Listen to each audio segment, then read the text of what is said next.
Shalom sahabat-sahabat Kristus, berjumpa kembali melalui saat teduh hari ini dengan tema dari Tiranus ke seluruh Asia. Kita akan merenungkan tema ini melalui bagian Alkitab yang terambil dari kitab Kisah Para Rasul pasal 19 ayat 1 sampai 12 yang berbunyi demikian. Kisah Para Rasul pasal 19. Ketika Apolos masih di Korintus, Paulus sudah menjelajah daerah-daerah pedalaman dan tiba di Efesus. Di situ didapatinya beberapa orang murid. Katanya kepada mereka, "Sudahkah kamu menerima Roh Kudus ketika kamu menjadi percaya?" Akan tetapi mereka menjawab dia, Belum, bahkan kami belum pernah mendengar bahwa ada Roh Kudus.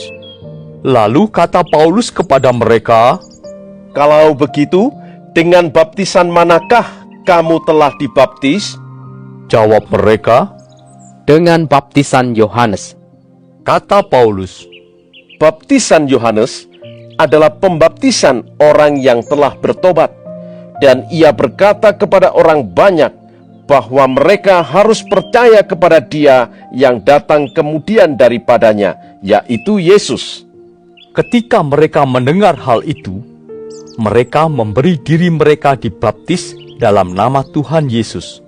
Dan ketika Paulus menumpangkan tangan di atas mereka, turunlah Roh Kudus ke atas mereka, dan mulailah mereka berkata-kata dalam bahasa roh dan bernubuat. Jumlah mereka adalah kira-kira 12 orang.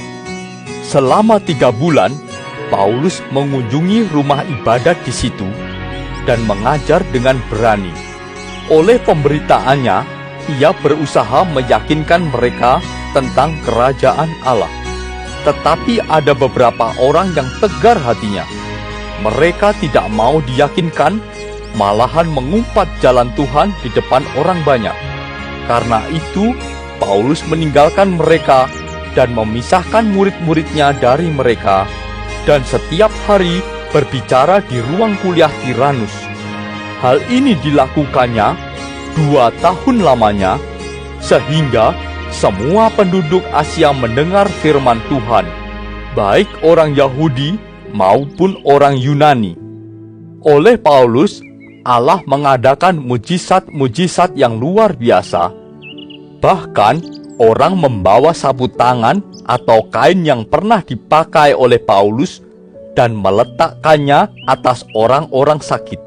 Maka, lenyaplah penyakit mereka dan keluarlah roh-roh jahat. Sahabat-sahabat Kristus, ayat hafalan yang akan menjadi perenungan kita hari ini terambil dari kitab Para Rasul pasal 19 ayat 9 sampai 10 yang berbunyi, Paulus setiap hari berbicara di ruang kuliah Tiranus. Hal ini dilakukannya selama 2 tahun, sehingga semua penduduk Asia mendengar firman Tuhan, baik orang Yahudi maupun orang Yunani. Sahabat-sahabat Kristus, di Indonesia hanya sekitar 2% penduduk yang bisa mengenyam perguruan tinggi. Meskipun jumlahnya sedikit, potensi mereka sangat besar di berbagai bidang masyarakat.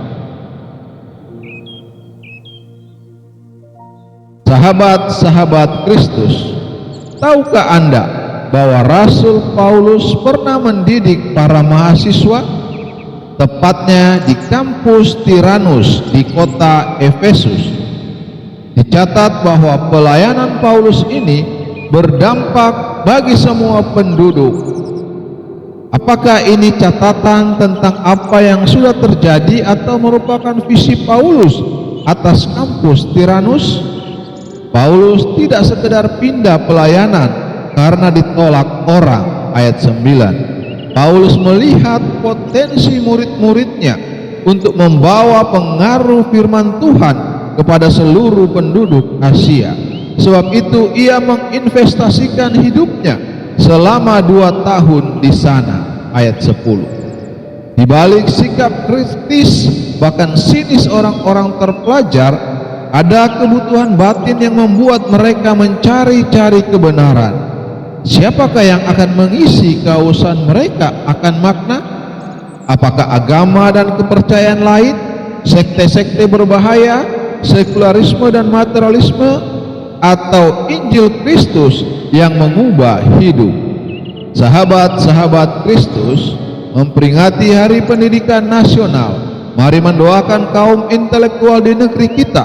Mohon Tuhan menerangi pikiran mereka dengan kebenaran, agar orang-orang ini dapat memakai pengetahuan mereka untuk membawa pengenalan akan Tuhan ke seluruh penjuru negeri, bahkan sampai ke ujung bumi. Sahabat-sahabat Kristus, ingatlah bahwa pelajar hari ini adalah pemimpin hari depan. Terpujilah Kristus, haleluya. Tuhan memberkati dan menyertai kita semua. Amin.